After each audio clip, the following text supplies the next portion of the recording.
Hello, I'm Mary Smith, President of the American Bar Association, with another episode of the ABA Presidential Speaker Series. Under the theme, Lifting Our Voices, Charting the Future, these fireside chats spotlight trailblazers, shaping our collective future, inspiring thought, and fostering understanding of pressing global issues. Today, I am pleased to present a special Native American Heritage Month program featuring Secretary of the Interior, Deb Haaland. Secretary Haaland is the first Native American woman to serve as a cabinet secretary. Secretary Haaland? Gwatsi Haupa. Greetings, everyone. Thank you so much for having me, and happy Native American Heritage Month. I'm so grateful to join you and to celebrate the leadership of Mary Smith as the American Bar Association's first Indigenous president. Mary is a dedicated advocate and defender of Indigenous communities across our country, and I am genuinely grateful that this institution now has the benefit of her knowledge, experience, and deep perspective. We celebrate Indigenous culture and people all year long, but Native American Heritage Month gives us a special opportunity to reflect on how far we've come and to share our insights about our world by using our voices and being visible. Speaking to this group of leaders, I can't help but think about those who came before us, who worked, fought, and sacrificed so that we could all stand together today. When I was in law school, I was surrounded by students who wanted to obtain their law degree for no other reasons than to help people and to move our country forward. Thank you for your dedication to this profession. The good news at this moment is that the Biden-Harris administration has ushered in a new era that will far outlast our leadership. Since day one, President Biden charged this administration with living up to our trust and treaty responsibilities and ensuring that we honor our government-to-government relationships with tribal nations. We're reaching our goals by centering Indigenous knowledge in our work, uplifting nature-based solutions, and addressing the harms of our past through dedicated and intentional collaboration. Importantly, we're giving Indigenous communities a long overdue seat at the table so that we can exercise the legal authorities that tribes are entitled to, but yet have been long denied. I'm working to lead by example, including establishing the first Secretary's Tribal Advisory Committee at the Department of the Interior. This ensures that Indian country has a voice and a seat at the table when deciding how federal resources are used on behalf of our communities. Since stepping into office, we have made some important progress that deserves to be celebrated. We're paving the way for new historic co-management agreements like Bears Ears National Monument, which will empower tribes to ensure the continued prosperity of our ancestral homelands. We are restoring tribal homelands like the recent transfer of the National Bison Range to the Confederated Salish and Kootenai tribes of the Flathead Reservation in Montana. We're also ensuring that tribes across the country are represented, heard, and listened to as we implement President Biden's Investing in America agenda. This includes the allocation of resources through historic laws like the Inflation Reduction Act, the Bipartisan Infrastructure Law, and the American Rescue Plan. Thanks to these laws, the Biden-Harris administration has invested more than $45 billion into Indian country. Yes, that's billions with a B. For perspective, that is more than 15 years' worth of funding from the Bureau of Indian Affairs' annual budget. When I reflect on my childhood in Mesita Village, I think about the impact investments like these will have on Indigenous communities across our country. They are the kind of far-reaching changes I dreamt of during my time as a student at the University of New Mexico School of Law. A desire to seek those changes may also have inspired many of you on your paths to becoming the lawyers our communities need and deserve. It is undeniable that this month we have so much to celebrate, from the strength of Indigenous communities to the traditions and cultures that have survived millennia, to our work so that future generations will thrive. But we cannot honor these accomplishments in a vacuum.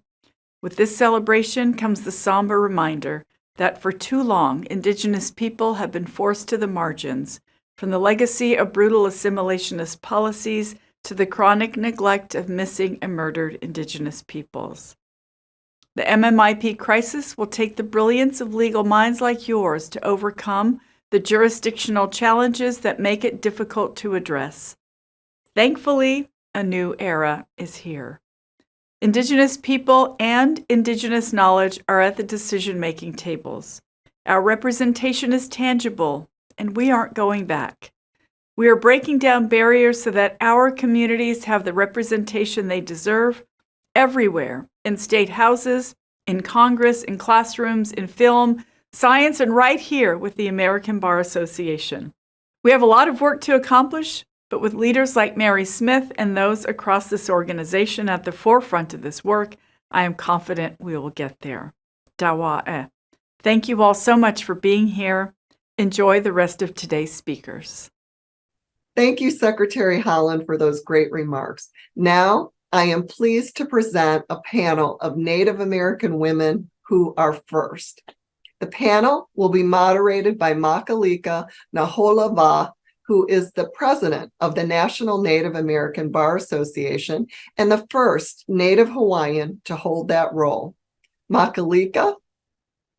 Mahalo, Mary, for that kind introduction. And I also want to mahalo nui to this panel. This is such an honor, and I'm excited to kick off Native American Heritage Month by having a discussion of first trailblazers in our Native American community. It was very moving to watch Secretary Haaland's remarks just now.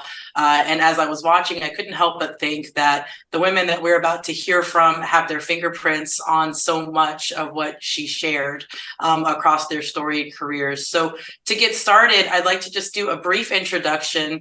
Each of them have bios that could warrant 15 to 20 minutes easily. And so I will not do them justice and encourage everyone to please take a look at their full bios on the ABA site for this program. But just wanted to quickly acknowledge that we've got the Honorable Abby Abenanti. She is the first Native woman to be licensed to practice law in California. And I'm so grateful to have you here. We also have Dean Stacy Leeds. Dean Leeds, among her many accomplishments, can claim to be the first Native woman to serve as a law school dean of a ABA accredited law school, including the University of Arkansas. And currently, she is dean at the Sandra Day O'Connor College of Law at Arizona State University. Welcome, Dean Leeds. We also have Valerie Davidson. Valerie Davidson is first Alaska Native woman to serve as the Lieutenant Governor of Alaska. And she is now the president and CEO of the Alaska Native Tribal Health Consortium, which is a health organization that provides medical and health services to over 160,000 Alaskans. Welcome, Valerie. And then last, but definitely not least, we have the Honorable Kim Teehee. She is the first delegate of the Cherokee Nation to the U.S. House of Representatives and is currently the Director of Government Relations for Cherokee Nation and Senior Vice President of Government Relations for the Cherokee Nation businesses. Welcome to my panelists. And aloha kako to everyone who is tuning in live or over time. So with that, I'd like to kick off the panel by maybe starting with something somber, but I thought it was very meaningful in talking to Judge Abenanti before this recording. And one thing that she reflected on, which is, I think, no surprise because she is so known for thinking about restorative justice and traditional concepts of justice in the criminal justice system, is that there are more Natives in jail than in the legal profession. And you are more likely as a Native person, including as a Native woman, to be in jail than to be in the legal profession, and certainly Chief Justice of anything. And so starting there, I thought I would ask Judge Abenanti, how then did you do it? Well, I think everyone who's Native who is watching this will appreciate the story. I was getting ready to graduate from college, and 3 elders invited me to go out for coffee. And I should have known better, because you know they're up to something when they do that.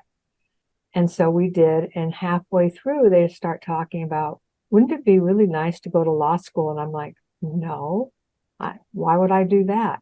And finally, they just got tired of it and said, well, you're going to law school. You're the only one graduating and there's a scholarship program, so you're going. But I don't want to go. I don't want to go. Well, I lost.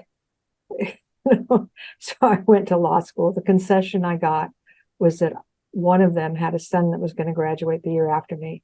And I said, he has to go too.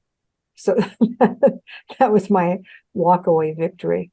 I can't really say, that's what I wanted to do since I was a little girl or whatever, because my introduction to lawyers in our family, we were basically wearing orange jumpsuits next to lawyers, but we weren't as close as we got to being lawyers. Valerie, how did you come to choose law? Kind of the same story. When I was working, I was working as a 19-year-old in Juneau for the Senate Finance Committee in the Alaska legislature. And we would see lobbyists come through who were attorneys who would propose what they thought were fabulous solutions for our villages. And our average village size is 300 to 350 people. And while their ideas were interesting, they never would have worked in our rural communities. And I was actually working full-time for the Senate Finance Committee and going to school full-time at night. And actually, my undergrad degree is in education in early childhood education. And I would tell my friend Pat, you know what? Our own people need to do this work and need to go to law school. And I saw that the lobbyists who had a legal background were in a much better position to be able to make policy change really quickly. And my friend, every time I would bring this up, and I would just be so incredibly frustrated. People who not only had never traveled to our villages, certainly never lived in our villages, they didn't speak our language, they didn't understand anything about our communities. I'm sure they knew a lot, but not about our communities. And I would say, somebody needs to do this. And she would look meaningfully at me and say, somebody should. And I'd say, I didn't mean me. And then over time, just made that decision. But it's also really interesting when you think about when you're done. One of the things I did very intentionally was refuse every offer to become a prosecutor. And my response was really direct. No, thanks. You're doing a great job of putting our people in jail. You don't need our help to do that more effectively. You're doing just fine on your own. I like that the theme between you and Judge Amanati is this calling to community. I'm wondering, Kim, you also have developed a career focused on how to better the circumstances for your tribal community, and I think by extension, all tribal communities. Does that resonate for you, and has the law been that?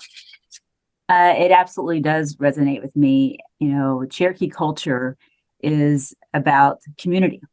It's about working together for the better good of everyone instead of just yourself.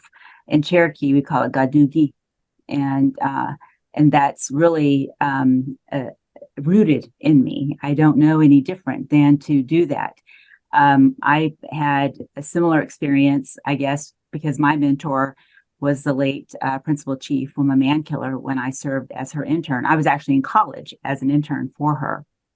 And at the time, I thought I was going to go into medicine, not because I had a great passion for it, but because, parents, want your kids to be doctors or lawyers, right? And so that's kind of what was in my mind. I didn't know you could have passion for what you did for a living until I was an intern for Chief Mankiller. And she urged me to go to law school because the courts were starting to make decisions that had great impacts on tribal governments. States were asserting rights that they shouldn't have on reservations. And she thought if you want to be in Indian affairs, it would really benefit you to go to law school because the laws are becoming more complicated. It's becoming more complicated to govern and to be a leader. And she felt very strongly that while it's necessary to have advisors, ultimately you have to own the decisions you make as the elected leader. In order to own those decisions, you have to have an appreciation for the law and the things surrounding you. And so she urged me to go to law school. She also said, we're not going anywhere as a Cherokee Nation. Go to DC and bring those skills back home one day. And that's exactly what I've done now. So I've had some full circle moments, but similar in relying heavily on mentors and elders to help guide you in a career path. But certainly deeply rooted in me, and everything I do is absolutely done with purpose and something that relates directly to who I am as a Cherokee, as a Native. And I feel sorry sometimes for people who don't have purpose because they don't have that tie that I've been so blessed to have in my life. That's beautiful. And I feel like that is a theme when I talk to Native American women and Native American people in the profession. But I also feel like one of the themes that I'm hearing all three of you have spoken so far say is that it wasn't so obvious and it required some intervention. And I'm wondering, Dean Leeds, like as someone who is stewarding legal education, major institutions that are the necessary gate for people to get into the legal profession. What are you seeing about the way that the legal education and legal system is set up that is sort of creating those barriers? And what do you think the experience is for Native American students, either your own or the ones that you are mentoring, trying to get through that door?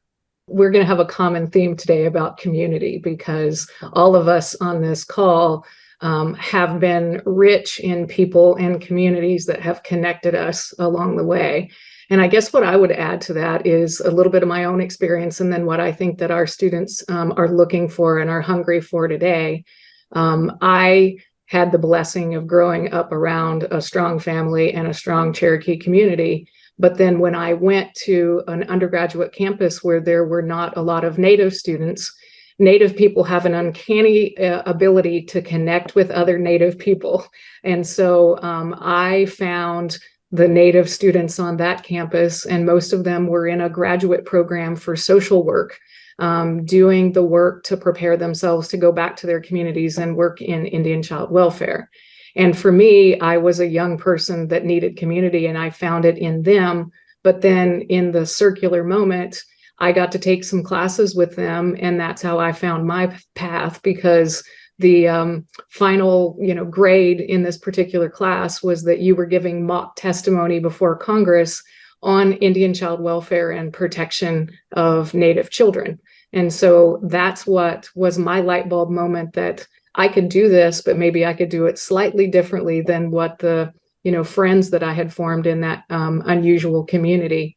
But when I think about our law students today, if they're not fortunate enough to be at a law school that has a critical mass of Native law students and staff and faculty, they're in that same place that I was in undergrad, and they're looking in that campus or in that greater community to see who they might connect with, because there's something innate in all of us that are looking for that community, and we build it in places where we find ourselves if it's not readily apparent.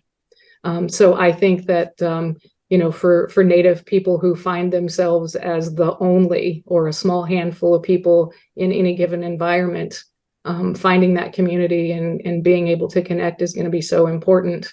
And so, for those that are on the call that don't have a lot of Native people working in their organizations, center that consciousness that people are always looking for community and figure out ways to, help connect students, because that belonging piece and that just having a path of people that you're walking along with is so critically important to success. I really latched on to the expression you use, critical mass, because when, look at your bios, it's no joke to the audience. These women have all held like 10 different jobs that individually would be career making.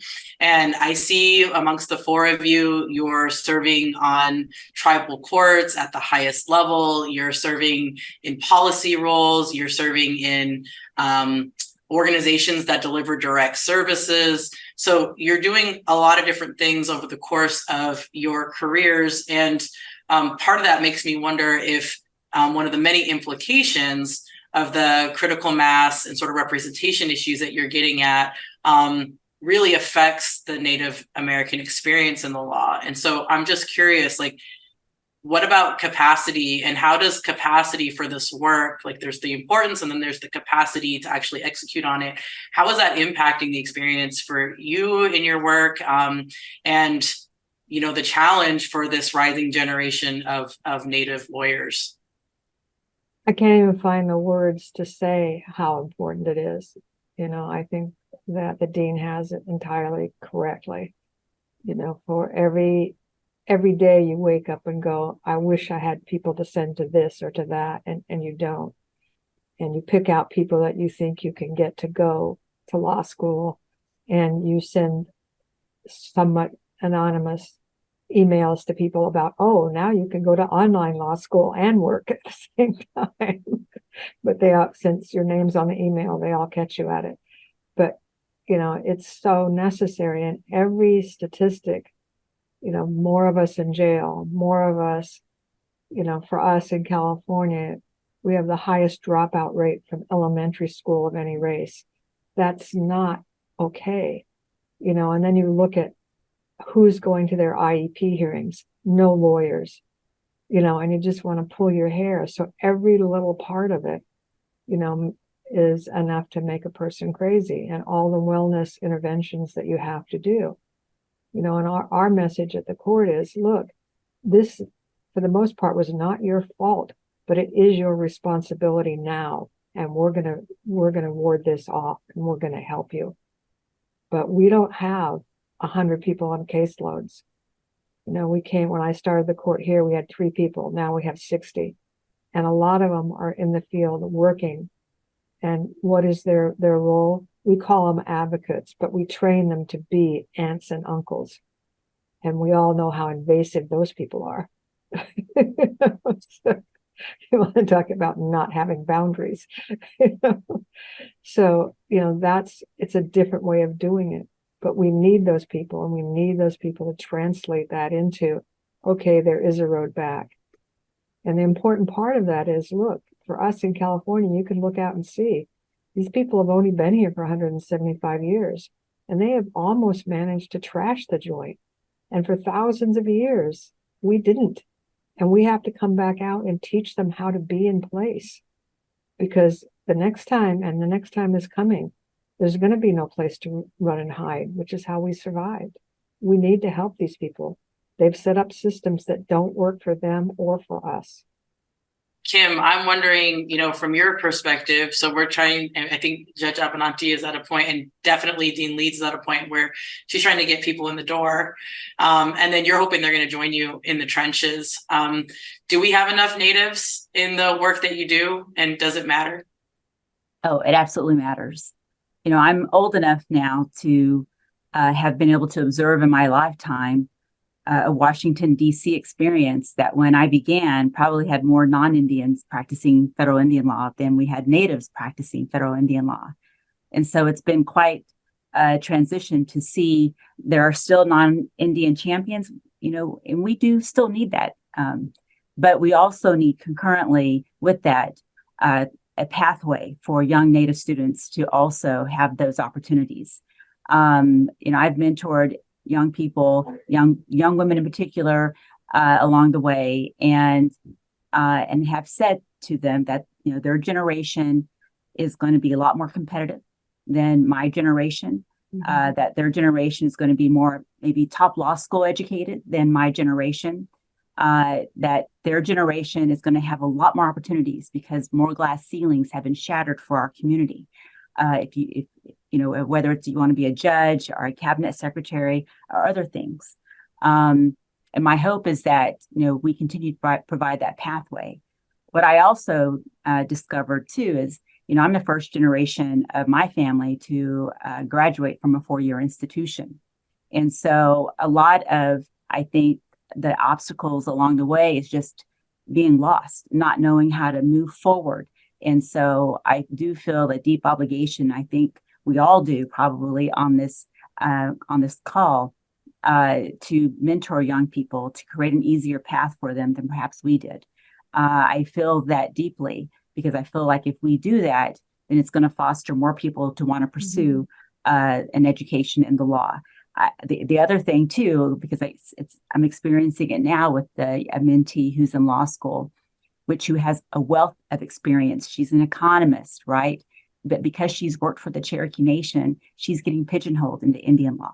And yes, she wants to do that, but guess what? She loves tax law. She loves litigation. She loves, economic issues. And so trying to maneuver that for her, with her, advise her, guide her, which is, I think, something that's growing, which is that seeing natives in the law with Native American experience. There's nothing wrong with being pigeonholed in it. I was pigeonholed by choice, right? That's something I've always wanted to do. But we also know that those who achieve greater than in their industry, greater than a position just helping natives, is something that's of value and importance as well.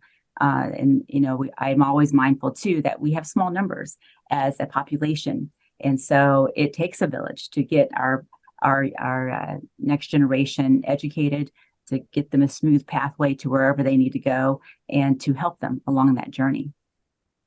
You're making such a powerful point about where natives can exist in the profession and where we can do good in the profession, which certainly it makes sense in the issues closest to home for our communities, because as Valerie was sharing, we know the place, we know the people, and that's a cultural competence. That local competence makes a ton of sense, but we can do good in all the places.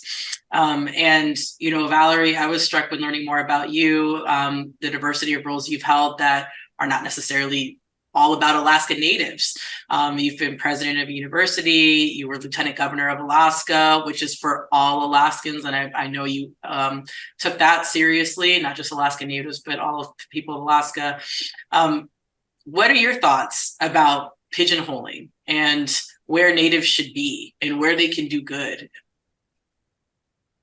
Well, I think as Native people, we have long been told of what we should be and what we should do. And, indentured servitude was illegal a long time ago for good reason. And I think what we want to do and what we want to be is whatever the heck we want to be. And so if you're a person who wants to do private practice, if you want to be a judge, you want to use your legal background to promote other students getting into law, or you decide that, law is a really interesting, wonderful background to have to help advance policy, that's a good thing. Whatever it is, that's what you should do. And I agree with everyone who said that this path isn't always easy. I know also, I was also a first generation undergrad person on both sides of my family. And I didn't understand like the basic things about going to law school. Like, I remember sitting down to take the LSAT, and it was in that moment that I realized that you're supposed to study for that. So I never assume that students or potential law students know that they should study, because I didn't know that. And the other challenge is, as my own children are going through their college experience, and they're not interested in the legal profession. But I also discovered that when I went to college as an undergrad, that was over 30 years ago. And those college applications, everything is online. That whole process is different.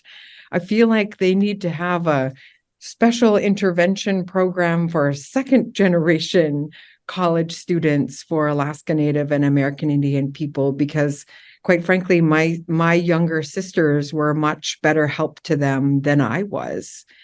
And it just reminds me that as we move forward in whatever work it is that we choose to do, that the reality is we all have collectively and individually have this incredibly awesome responsibility of serving our community. And the reality is that Alaska Native people and American Indian people want what every other American family wants. We want our children and our families and our community members to be healthy, to be happy, to be well educated, and to live in safe communities. But because of where we live and because of our unique relationship with the federal government, we have to do things differently in order to achieve that same outcome. I've got a few questions coming in from the audience, so I'm going to try to sprinkle those in. So one I think plays well off of a little bit what you were saying, thinking about the rising generation. And it's from Sapphire Carter. She is a law student at the University of Montana School of Law. She's also the treasurer of the National Native American Law Student Association. So, Sapphire? As a young, single Indigenous mother studying law, I was most troubled about the reports of Indigenous women in the legal field who are often passed up for promotions. I want to know what can be done for Indigenous women like me so that we can thrive and succeed in the legal workforce in order to help our tribe and Indian country. We've talked a lot about community, but the piece we haven't talked about is how you mentor, and more than mentor, how you sponsor people along in their path. And so, the first thing I would suggest is reaching out to a lot of other Native attorneys all across the country to have that sounding board, because I think that oftentimes we don't promote our own successes because we're taught not to do that. And so being able to make sure that your work is being seen and valued is a part of that promotion process. But then for those people who find themselves in situations where there's not a readily available mentor, that's where I shift gears and look to all of us across the ABA and our organizations, particularly the law firms. What are you doing differently to bring the next generation of people in your firm along? And are those steps that you are taking, are they very deeply conscious of including everybody and not just certain people in the law firms? I think that some of those passed over promotions, or people who don't get the jobs that they're looking for first, even though on paper and credential wise, they meet the standards. I think that the legal profession is still deeply grounded in this concept of whether someone fits in an environment or whether they would be a good fit for your law firm. And when that happens, it tends to be that we look for people, all of us do this.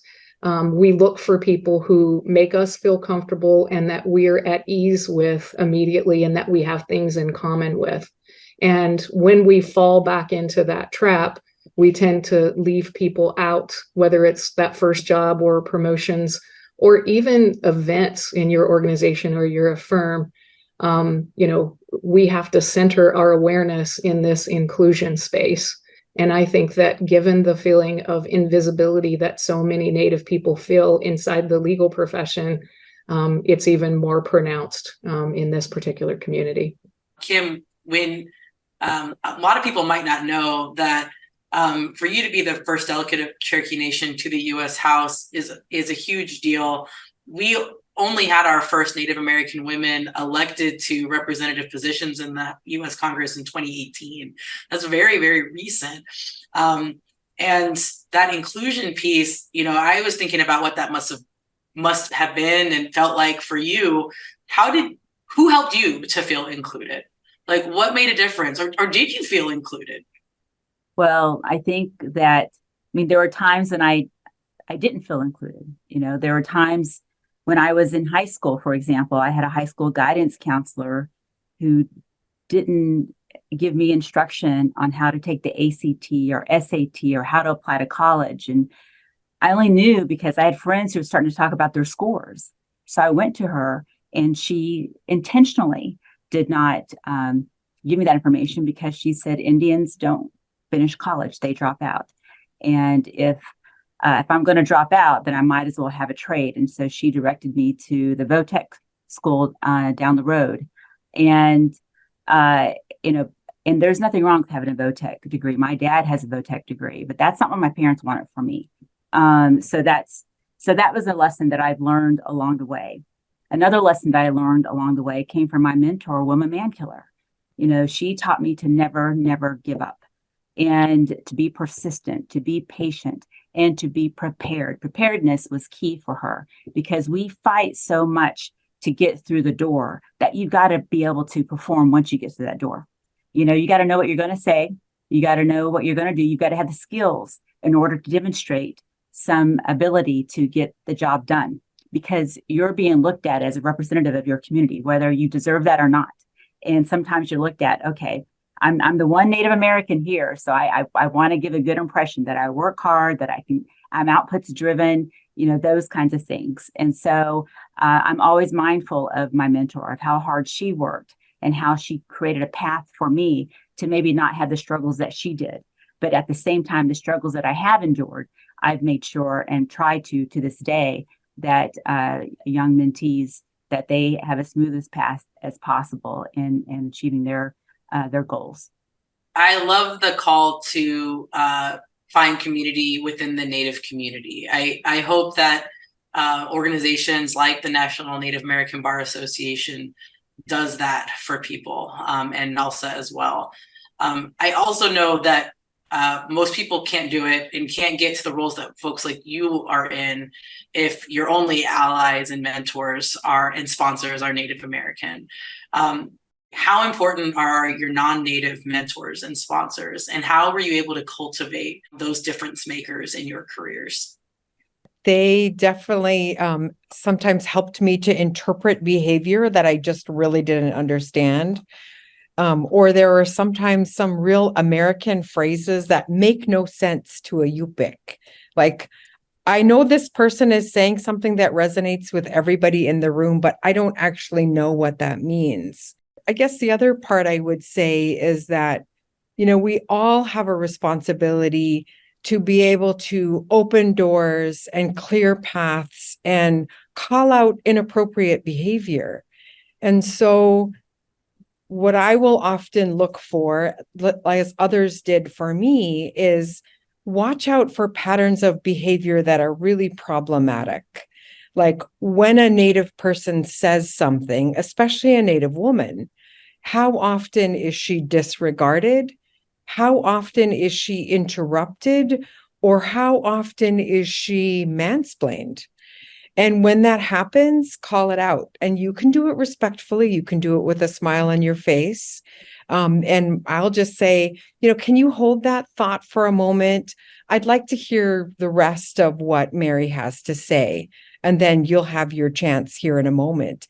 And I think people just don't realize that they're doing it. And so I feel like we are also, just by being in the room and not only being at the table, but designing a different table that is more inclusive, is setting up an expectation of behavior and really upping everybody's game.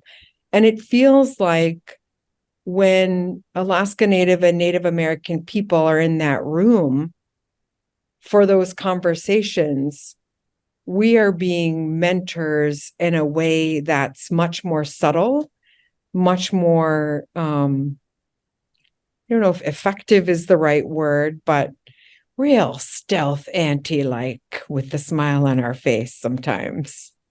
How about you, Dean Leeds? How have you experienced that? It's not easy to be dean of a law school. You've been dean of two.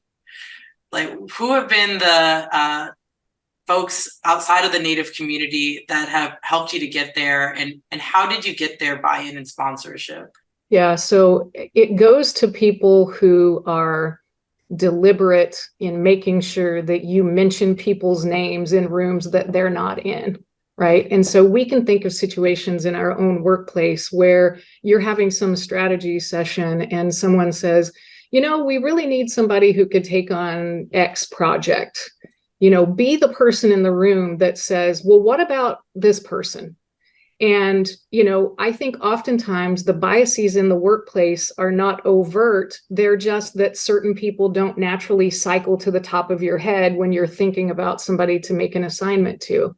And so being deliberate of knowing the people that you work with and then suggesting that they get these opportunities is really key. And one of the things that I really applaud a lot of my colleagues for is a lot of well-meaning people will try to make the decisions for Native people about whether they might be interested in doing something or whether they're ready to do something.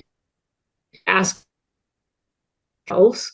And so there's a tendency to protect people in our workplace and not put too much on their plate.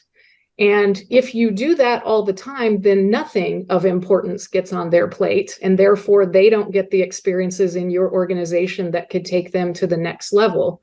And so while it's certainly a good thing to counsel people if you see folks taking on too much, and have that conversation personally with them, you don't get to have it for them without consulting them. Right. And so I oftentimes see people trying to protect folks when I'm like, let's ask them what they think. They may be really interested in doing this. And so just like Valerie mentioned, the pushback on people when they interrupt, I think we also have to push back on the gatekeeping about whether someone can handle something or not. Because there's one person in the universe that can really answer the question about whether somebody can handle something, and it's that person. Right? So don't prematurely make that decision for them. When you give people those opportunities, then it's their time to shine. And like Kim said, they can show how prepared and ready they are to take that on. So I think I've had a number of people at a lot of different institutions that gave me a chance to do something that was fairly small in the big picture. But then that gave me some experiences that 5 jobs down the road were really invaluable and important. I love that both of you have talked about how there's been players and forces in your life that helped you to bridge maybe cultural and worldview gaps and get opportunities to show what you all have to offer. Something that I really love about Judge Abenanti's work, and for folks who haven't heard of it, there's this amazing film that came out in 2017 called Tribal Justice. She and another judge who unfortunately we lost during the pandemic, Claudette White, are featured, and both of them talk about the work that they're doing in their tribal court system and in their communities to infuse traditional and customary ways into the criminal justice system. What I took away from it is looking at, we're all often trying to bridge into this Western framework, this mainstream modern American framework. And sometimes that makes us feel like we're having to put aside our traditional and customary ways and our community ways. And what I love about Judge Abenanti's work is it's thrusting traditional and customary ways into the forefront, and in my mind, showing a model of how those ways might not just work for Native people, but the wisdom in them is that they could work for everyone. And so, Judge Abenanti, I just wanted to give you some space, if you're willing to talk a little bit about the value that our traditional knowledge and customary ways can bring to everyone. I don't think that this should be a one-way street where we're always reaching in, but we should be reaching and sharing in the other direction as well. What are your thoughts on that? I work in the state court. I know that they are rights-based, but we were in a rights-based culture. We were a responsibility-based culture. That's a different value system. And so our practices should look different than their practices because we are different. And I really stressed that one of the projects we're working on this year is to have a storyteller tell stories. And then I'm going to take from that, here's how this translates into our legal system. For instance, instead of getting help when you get caught, you can self-refer. You can ask for help. That's a responsible thing to do. It's not like you don't know you need help. You do. And that's part of one of the stories that we're going to use. Actually have a lunch set up with one of the storytellers to ask him if I can use his story, so I can do that and then translate that into the philosophy of self-referrals, because that's where I got it from. How do you ask for help when you need it? And what kind of system only gives it to you once you've gotten so bad, whatever, and you get caught? No, that's not how we are, and I don't want to set that up. So I spent a lot of time doing that, getting the practices to reflect our value system, turning the aunts and uncles loose. It worked for thousands of years. There's no reason it won't work now, because we do know how to do that. We have a question from Ruth Bahiakna. She serves on the ABA Silver Gavel Committee. Ruth? Here at Greenberg Traurig, I am mentoring a young Native American woman who just graduated from the University of Michigan Law School. And she and I have had a number of conversations about the fact that she struggles with her career choice in terms of choosing private practice in a large law firm over returning to her community where she feels that she could also contribute a lot with her legal skill set. I'm wondering if you have suggestions for how those of us in private practice, particularly large law firms, can help to support young Native American female lawyers who are dealing with those same struggles and how they can find success and satisfaction in a career in private practice. I think there's this notion that we have to, or this expectation by some people that we have to give up who we really are as Native people in order to be successful in this other, whatever this profession is. And I don't think that's realistic. And we should be able to design our work and our life to reflect who we really are as people. And for that question in particular, the whole world discovered during the pandemic that it is possible to have flexibility in workspaces and workplaces. And so that's not an impossible thing to do these days. Does that person always have to be at that location? Can they spend a part of their time at home? So for me, a deal breaker has been since 2005 that unless I am able to go home every summer and work from home and fish in the evenings and show my children where we really come from and who we really are as people instead of what I do for a job, I'm not interested. And so that's one of my negotiating points when I'm talking about how do we both have both, be who we really are and do this work. And I don't think it should be either or. I shouldn't have to choose whether I am a Yupik person, fisherman, whether I am that or a president CEO or a lawyer or etc.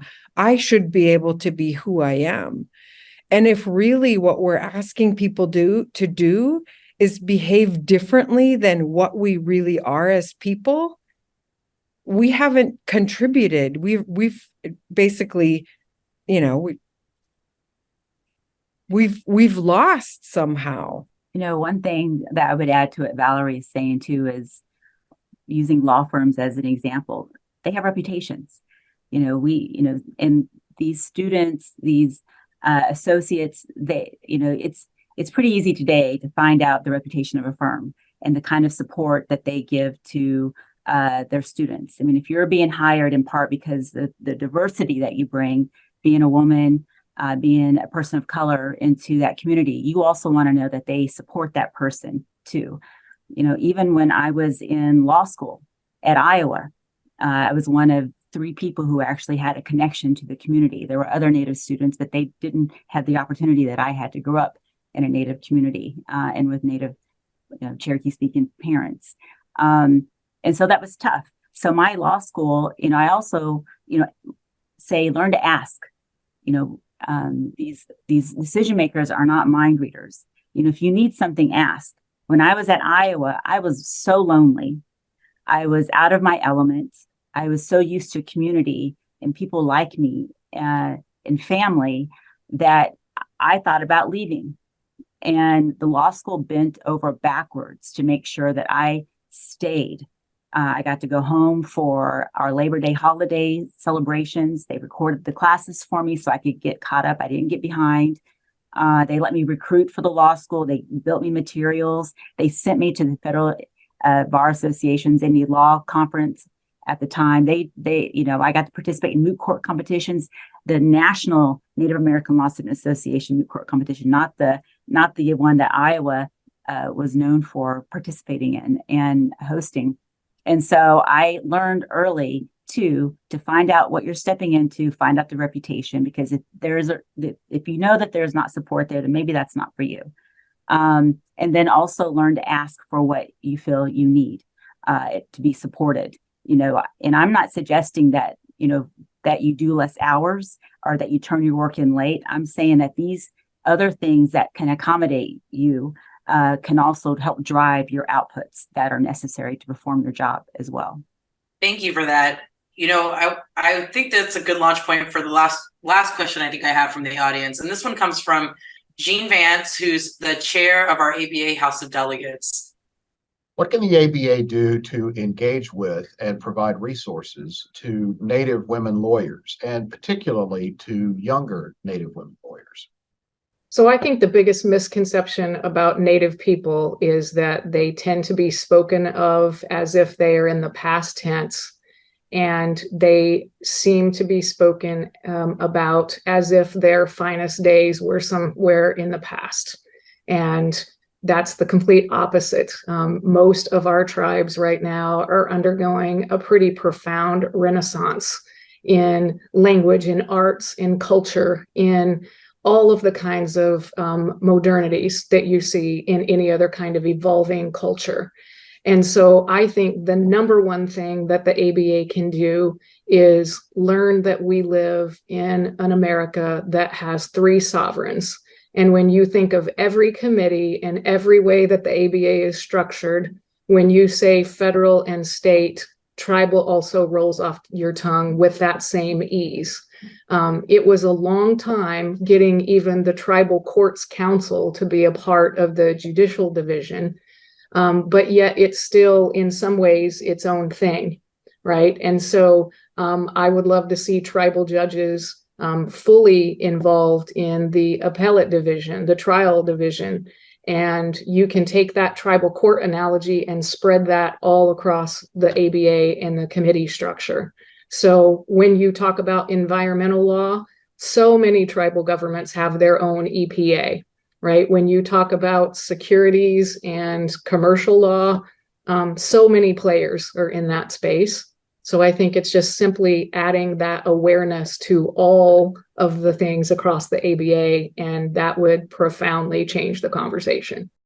I think there is a great need for ABA to help lift the veil of mystery of what tribal experience means in this country. And by educating the public about and decision makers about tribal court experiences, maybe then tribal court experiences actually treated equally to those who have state experiences.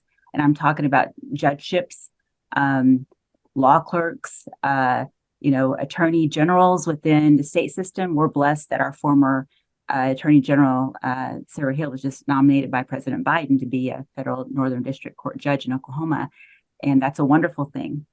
I do recall having to take part of these kinds of conversations when I worked within the White House and worked with the Judicial Nominating Committee, the internal committee, fighting for tribal court experience to be treated equally as other types of experiences, and making sure that that contributed to the diversity on the bench in the federal system. And that's a conversation that's still going on today. And that's one that ABA absolutely can assist with.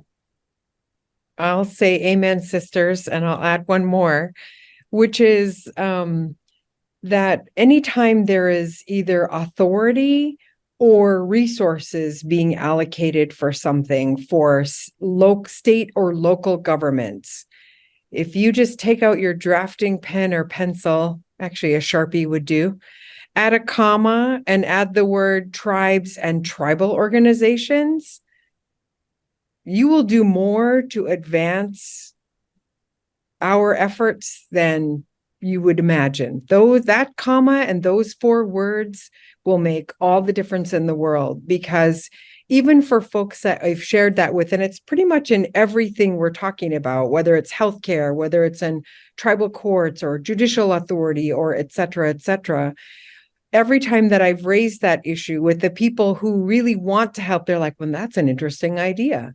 For folks who are a little bit resistant, they might say, oh, you're already included. Our experiences, unless we are expressly and explicitly called out, we get forgotten, both in terms of authority and in terms of resources. And that should not be acceptable in this day and age. Should never have been, but certainly not now. Thank you so much for all that you have contributed and shared. And, I think as a recap, what I heard this panel saying is, Native people are giving a lot. We're giving more than we're taking, and that's okay. We are giving more. So by including us, we get more. We get more skills. We get more ways of thinking, being. We get more in terms of the stewardship of our places. And we're taking care of people, and sort of embedded in all of your stories was a sense that this work and this profession is about the public good, and the community first, which I think is very beautiful, and reflects our Native cultures. Now we are going to have two new speakers join our webinar. They are here to present an exciting historic study that is publishing today. Jin Huang and Linda Benally have been working in a partnership between the National Native American Bar Association and the ABA Commission on Women on a project for over 3 years to bring data and information about the experiences of Native American women attorneys. This is a truly historic study. It is, to our knowledge, only the second study ever conducted that focuses on Native Americans, and the only study on Native American women. Jin, Linda, thank you for joining us. Thank you, Makalika, for that great introduction. Yate, good afternoon in Navajo. Today, in conjunction with this webinar, the American Bar Association, Commission on Women in the Profession, and the National Native American Bar Association are jointly releasing a report that illuminates the experiences of Native American women in the legal profession. The report also endeavors to chart a path forward, and we're really excited to share this information with you as we get into the program. Personally, it has been an honor to represent the National Native American Bar Association on this very important work. To my knowledge, it's the first report that's focusing on Native American women experiences in the law.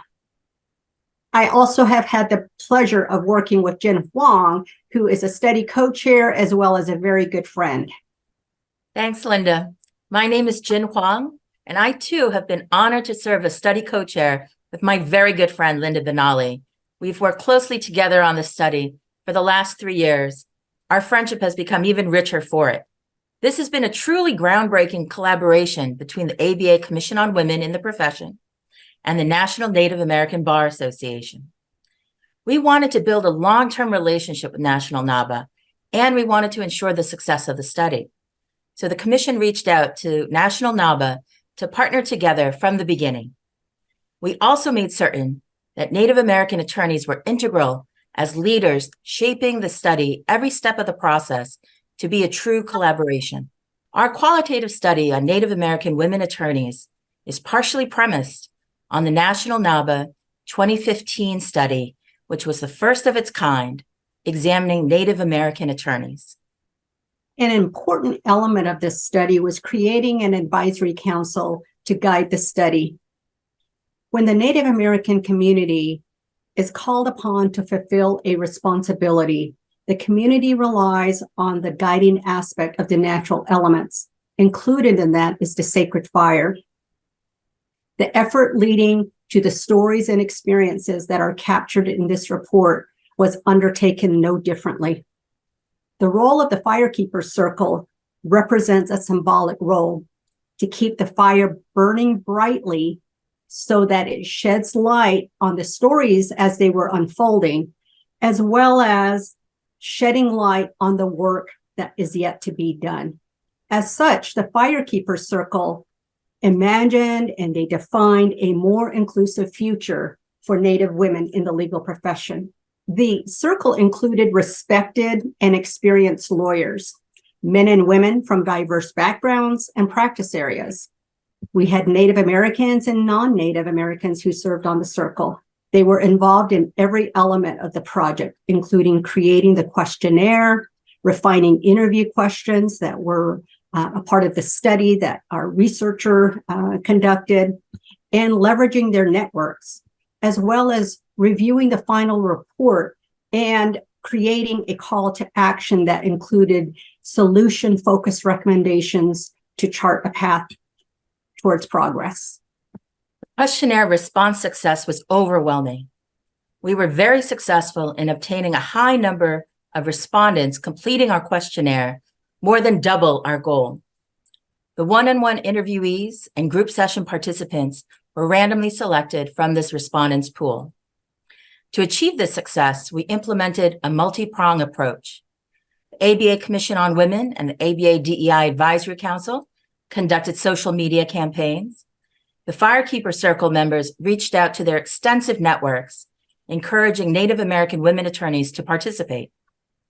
Linda and I were privileged to present at National NABA's annual meeting last year to increase visibility of the study, and National NABA convened the President's Roundtable to obtain assistance from regional Native American bar associations and sent out multiple communications to its members.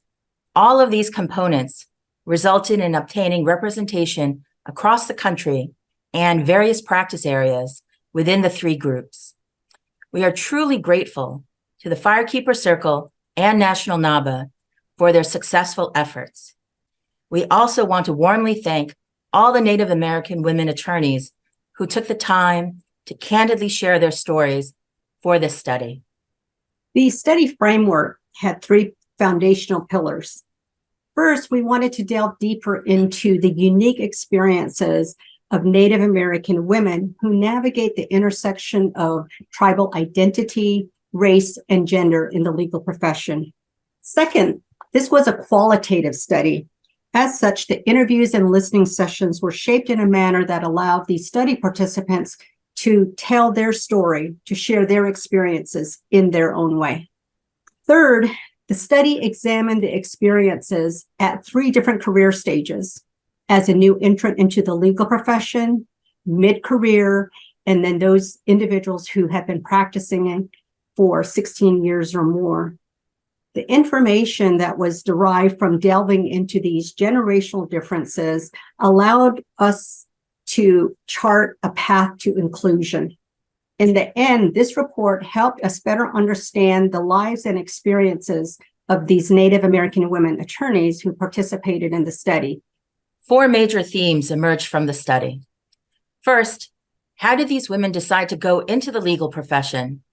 And what did they face when entering law school? As you can see, the top arrow shows the generations that Linda mentioned. Group 3 entered the legal profession 16 plus years ago. Group 2, 6 to 15 years ago. And Group 1, the relative newcomers to the profession, 1 to 5 years.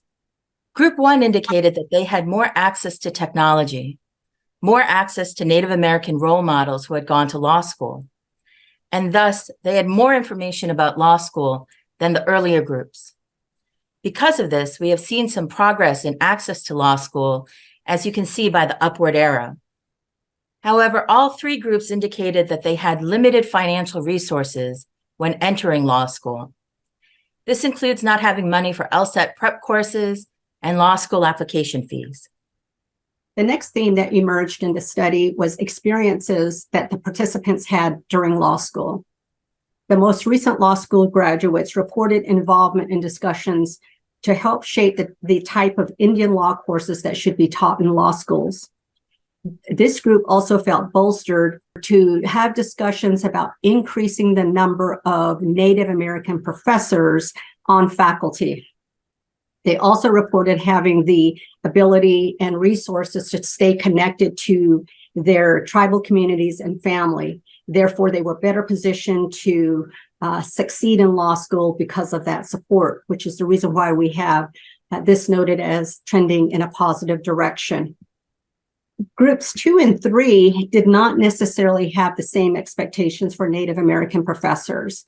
They didn't expect to see necessarily a Native American professor in the classroom teaching their courses. Certainly, though, they were aware of the absence of Native American professors, and therefore groups 2 and 3 certainly were advocating for an increase in Native professors when they were in law school. The study also confirmed what many of us know, that there remains persistent and pervasive barriers that Native American women face in the legal profession, barriers that they encountered when they entered law school, and that remain to some degree or another through their entire legal career. All 3 groups reported similar levels of feelings of isolation and exhaustion, high levels of stress associated with not having the resources for tuition, books, bar examination support, and living expenses. All three groups also reported experiencing issues of bias and harassment during their law school experience. The third theme focuses on these Native American women beginning their legal profession and how they made their career choices. As our esteemed panelists emphasized the importance of community, so did all three groups. They expressed a desire to serve their communities through whatever path they took. Group 1 had the highest levels of access to career planning services from law schools and community and bar organizations. With groups 2 and 3 using direct quotes from the study, Group 2 was more likely to have fallen into a career based on what was most easily available and where there was the least amount of discrimination. Group 3 used whatever was available to get career opportunities after graduating from law school. All groups had access to mentoring, but Group 1 showed an uptick because there was more access to formal mentoring programs, thus the upward arrow. All three groups mentioned child rearing and work conflicts and how COVID made work-life balance even more difficult to achieve. In essence, there has been no progress with work-life balance. We'd like to now move to the final theme that emerged in this study, and that's related to professional development and mentoring opportunities within the legal profession. All three groups raised comments about mentoring with a desire to either be a mentor or a mentee, but believed they or felt like they were not plugged into networks to make it happen effectively. There were also reports about the limited nature of connectedness to others in the legal community. The group respondents all expressed a desire to broaden their networks in a meaningful and deeper way.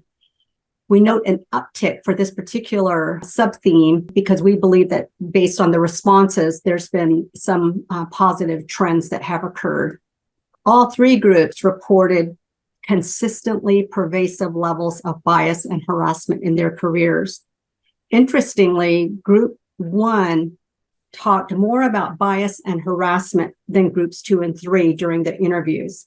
And they focused on not knowing how to fully process and navigate these experiences. Whereas Groups 2 and 3 focused on the lack of progress to eliminate bias and harassment in the legal profession. Therefore, you see no progress essentially in that topic. These stories outline the contours of what Native American women attorneys face in our profession. These are our sisters, they are our friends, they are our colleagues. It further underscores how slow our progress has been to advance inclusion of Native American women in the legal profession. Now, those are the report's major themes. Based on what we have shared, we hope you are moved, troubled, and motivated to do something, but perhaps not sure what. So here's what you can do. Read the report cover to cover, and then share it with everyone you know. There is vital information in the report, including a timeline, and we'd like to make sure that as many people know about the report as possible. Next, we urge you to take some action. Reading the report is a great way to learn about Native American women's experiences and challenges. Be a long-term ally and advocate for Native American women attorneys. We have a targeted list of recommendations from the study's participants and the Firekeeper Circle's call to action. The recommendations are targeted to individuals, educational institutions, bar associations, and employers. Let's implement these recommendations together. We would like to leave you with additional resources. The first item we have listed there is the excluded and alone report that Jen and I just covered with you. We urge you to download it, read it, and share it. The other very important work is the Native American Attorney Study. That work was a groundbreaking study released actually in 2015 by the National Native American Bar Association. That study focused more broadly on the career trajectory of Native American attorneys. You'll also see our email addresses for both me and Jen Wong. We are delighted to hear from you. We encourage you to contact us to answer any questions that you might have. We also have had the good fortune of our friend Deandra Benali joining us as a co-chair of this project. Her address is also listed. The Native American Bar Association's generic address is also listed for your convenience. We certainly do appreciate you joining us today, taking an interest in this work. And I'd like to extend my gratitude to you for spending time with us this afternoon. Thank you. I too thank you for joining us today. I look forward to all of us building a more inclusive legal profession together. We now return to ABA President Mary Smith. Thanks so much to Jin Wong and Linda Benally. And thanks to our wonderful panel of Native American Women First and, of course, Secretary Haaland. Stay tuned for the next Presidential Speaker Series event on November 9th with a panel of AI experts. Consider joining the ABA at ambar.org/membership. Thanks again for joining us today.